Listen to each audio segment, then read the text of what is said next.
gudoomiyaha golaha dhexe ee xisbiga mucaaradka wadani Cismaan Nuur Afkaab oo maanta warbaahinta kula hadlay xarunta guud ee xisbiga mucaaradka wadani ku leeyahay magaalada Hargeysa ayaa waxa uu ka hadlay muddada rasmiga ah ee ka hadhay kaar bedelashada xubnaha golaha dhexe ee xisbiga mucaaradka wadani gudoomiyaha arrimahaasi ka hadlayna waxa uu yiri alxamdulillaah rabbil caalamiin wa sallallahu nabiyina muhammadin wa ala alihi wa sahbihi sallam waxaan doonayaa inaan kelmad ogeysiina ku celiyo xubnaha golaha dhexe ee aan wali qaadanin ama kaar bedelkii wali habsanka ka sidii maalintii hore aan ku dhawaaqnay sheegnay shirkeenu wuxuu mudaysan yahay 3 bisha March bishan hadda ku jirno 3keeda ayuu mudaysan yahay xubnaha wali aan bedelanin iyagu kaarkoodii xubnimada golaha dhexe waxaan ogeysiinaynaa oo aan mar labaad ugu celinayaa in 20ka bishan ku jirna 20keeda maanta 8 in wixii ka dambeeya aanu u xirmayo kaar bedelku u xirmayo sida darteed waxaan ku adkaynayaa xubnaha aan wali kaarka bedelan inay inta ka horeysa 20ka bisha inay bedeshaan iyagoo ku dadaalaya inaanay xagga dambe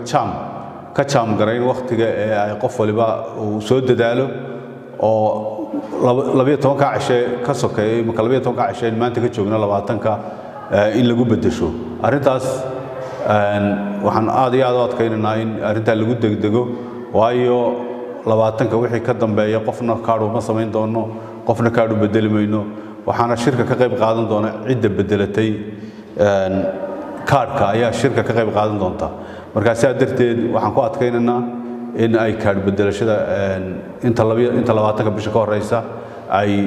dadku bedeshaan shirkeenu wuxuu ka dhici doonaa Hargeysa hadii Ilaahay ka dhigo waxaanu dhici doonaa 30ka bisha ayuu dhici doonaa hawlo badan baa jira oo waxaan ku dhex jirnaa doorashadii baan ku jirnaa sidaa darteed xafiisku waa mashquul shaqaaluhu waa mashquul marka waxaan doonaynaa in hawluhu isbarbar socdaan oo inagoo hawlo badan oo qaranku leeyahay ku dhex jirna inaan tan xisbiga gaarka u ahna shirkan iyadana aynu barbar wadno si maartay sharciyada aynu u ilaalino marka qof kasta waxaan ku adkaynaa inuu ku soo dadaalo waqtiga inuu ilaaliyo